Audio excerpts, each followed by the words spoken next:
సరే, ఏమాత్రం ఆలస్యం చెయ్యకుండా నేరుగా ఈనాటి మన విశ్లేషణలోకి వెళ్ళిపోదాం. ఈరోజు మనం నెల్లూరులో జరిగిన ఒక భయంకరమైన, పక్కాగా రికార్డ్ చేయబడిన ఒక సంఘటనను డీకోడ్ చేయబోతున్నాం. ఒక సంపన్న కుటుంబం ఊహించని విధంగా ఒక పారానార్మల్ అంటే అతీంద్రియ సమస్యలో ఎలా చిక్కుకుపోయింది, ఆ నరకం నుండి బయటపడలేక ఎలా విలవిలలాడిపోయింది అనేది ఈ సోర్స్ ఆధారంగా డీటెయిల్డ్గా తెలుసుకుందాం.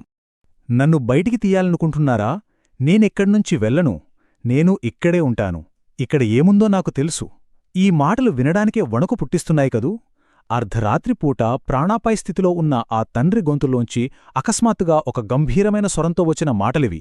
సరిగ్గా ఇక్కడే మెడికల్ సైన్స్ ఆగిపోయి అంతకంటే భయంకరమైనది ఏదో మొదలైందని ఆ కుటుంబానికి అర్థమైంది. అసలు ఇవి ఎవరో ఏంటి అనేది ఒకసారి చూస్తే, ఈ కుటుంబం నెల్లూర్లో చాలా మంచి పేరున్నవాళ్లు. వాళ్ల తాత, ముత్తాతల కాలం నుండి వస్తున్న భూములు, ఆస్తులతో చాలా కంఫర్టబుల్గా, హ్యాపీగా బతికేవారు. ఒక తండ్రి, తల్లి, 2 పిల్లలు, నాయనమ్మ, ఇలా ఎలాంటి కష్టాలు తెలియని ఆ సంతోషకరమైన వాతావరణం ఆ తర్వాత ఎలా ఛిద్రమైపోయిందో చూస్తే నిజంగా ఆశ్చర్యం వేస్తుంది. అయితే ఈ పీడకల ఏదో రాత్రికి రాత్రే మొదలుకాలేదు. ఏకంగా 5 ఏళ్లపాటు వాళ్లని ఒక నరకంలోకి నెట్టేసింది. ఆ టైంలైన్ గమనిస్తే మొదటి సంవత్సరంలో తండ్రికి కాలేయ సమస్యలు మొదలయ్యాయి. 3వ సంవత్సరం వచ్చేసరికి అవి కిడ్నీ కాంప్లికేషన్స్గా మారాయి. ఇక 5వ సంవత్సరంలో అయితే సీరం క్రియాటినిన్ లెవెల్స్ విపరీతంగా పెరిగిపోయాయి. నగరంలో ఉన్న టాప్ డాక్టర్లందరికీ చూపించారు, లక్షలు ఖర్చు పెట్టారు. అయినా సరే ఈ అవయవాలు ఎందుకు ఫెయిల్ అవుతున్నాయో ఏ డాక్టరూ కనిపెట్టలేకపోయారు. ఇక్కడే ఈ స్టోరీలో ఒక పెద్ద టర్నింగ్ పాయింట్ వచ్చింది. ఒకవైపు డాక్టర్సేమో చేతులెత్తేశారు, కేవలం ఆ లక్షణాలకు మాత్రమే మందులిస్తున్నారు తప్ప అసలు క్యూర్ దొరకలేదు. మరోవైపు చూస్తే ఎప్పుడూ నీరసంగా మంచానికి పరిమితమైన ఆ తండ్రి సడన్గా ఏవేవో వింతమింతగా సంబంధం లేకుండా మాట్లాడటం మొదలుపెట్టాడు. ఇంక లాభం లేదని అప్పటిదాకా హాస్పిటల్స్ చుట్టూ తిరిగిన ఆ కుటుంబం ఇక తప్పనిసరి పరిస్థితుల్లో అదృశ్య శక్తులేమైనా ఉన్నాయేమో అన్న కోణంలో ఆలోచించడం స్టార్ట్ చేసింది. ఎలాగైనా సరే ఆయన్ని బతికించుకోవాలి. దానికోసం వాళ్లు చెయ్యని ప్రయత్నం లేదు. ముందుగా లోకల్గా ఉండే పూజారులను, హీలర్స్ని పిలిపించారు. కాని వాళ్లెవ్వరూ ఈ సమస్యేంటో కనిపెట్టలేకపోయారు. దీంతో ఆ కుటుంబం మొత్తం విపరీతమైన డిప్రెషన్లోకి వెళ్ళిపోయింది. ఫైనల్గా ఒక డిసిషన్కి వచ్చి ప్రాచీన మంత్రవిద్యంలో చాలా సీనియరైన ఒక పెద్దాయనను వెతికి మరీ ఇంటికి తీసుకొచ్చారు. ఆ పెద్దాయన వచ్చి పరిస్థితి అంతా స్టడీ చేశాక గుండె ఆగిపోయే ఒక మాట చెప్పారు. ఇది నిన్నో మొన్నో వచ్చిన జబ్బుగాదు.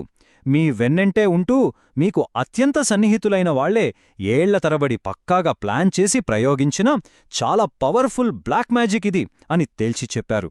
జస్ట్ ఇమాజిన్, ఆ మాట విన్నప్పుడు వాళ్ల పరిస్థితి ఎలా ఉండి ఉంటుందో. సరే, ఆయన కొన్ని నెలలపాటు ఇంట్లో ఉండి కొన్ని ప్రత్యేకమైన పూజలు చేశారు. దాంతో తండ్రి ఆరోగ్యం కొద్దిగా కుదుటబడింది. ఆ పాజిటివ్ ఎనర్జీ అలాగే కంటిన్యూ అవ్వాలని వాళ్ల 20 ఏళ్ల పాత ఇంటిని, ముఖ్యంగా పగుళ్ళొచ్చిన గోడలను బాగుచెయ్యాలని డిసైడ్ అయ్యారు. కాని ఆ గోడల పునాదుల్లో ఎలాంటి మృత్యూ దాగి ఉందో అప్పుడు వాళ్లకు ఏమాత్రం ఐడియా లేదు. రిపేర్లు జరుగుతున్న సమయంలో ఆ ఇంటి పిల్లర్ పగలగొట్టగానే అందరి వెన్నులో వణుకు పుట్టే ఒక సీన్ బయటపడింది. ఆ కూలిపోతున్న పిల్లర్ లోపల ఏమున్నాయో తెలుసా?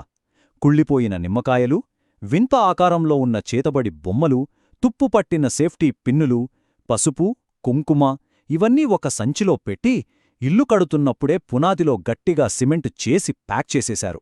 ఆ తండ్రి 5 ఏళ్ల నరకానికి అసలు కారణమేంటో వాళ్ల కళ్ళెదురుగా అలా కనిపించింది. ఇక్కడొక ఇంట్రెస్టింగ్ పాయింట్ ఏంటంటే, ఆ దొరికిన భయంకరమైన వస్తువులన్నీ తీసేసి వాటిని కాల్చేసి ఇంట్లో కొన్ని క్లెన్జింగ్ పూజలు చేసిన వెంటనే ఒక మిరాకిల్ జరిగింది. ఆ తండ్రి ఆరోగ్యంలో అమాంతం ఏకంగా 50% మెరుగుదల కనిపించింది. అసలు ఇన్నేళ్లుగా ఏ మెడిసిన్ పనిచేయని మనిషి సగం నార్మల్గా మారిపోయాడు. కాని ఈ సంతోషం ఎక్కువ కాలం నిలవలేదు. కరెక్ట్గా 2 నెలల తరువాత ఊహించని విధంగా సెకండ్ అటాక్ జరిగింది. ఈసారి దాడి మునుపటికంటే చాలా చాలా డేంజరస్. అప్పుడు ఆ పెద్దనేమన్నారంటే, ఇదేదో సాధారణ దెయ్యం కాదు, డివైన్ ఎనర్జీలో ఒక కింది స్థాయి రూపమని చెప్పారు. అంటే కేవలం ప్రాణాలు తీయడమే టార్గెట్గా ప్రయోగించిన ఒక వెపనైజ్డ్ స్పిరిచువల్ ఎనర్జీ అన్నమాట. ఇది ఎంత భయంకరంగా మారిందో చూడండి. ఆ సెకండ్ అటాక్ తర్వాత తండ్రి పరిస్థితి కంప్లీట్గా అవుట్ ఆఫ్ కంట్రోల్. ఏ స్థాయిలో అంటే, ఒక మంచాన పడ్డ రోగికి అమాంతం 10 మంది మనుషుల బలమొచ్చేసేది.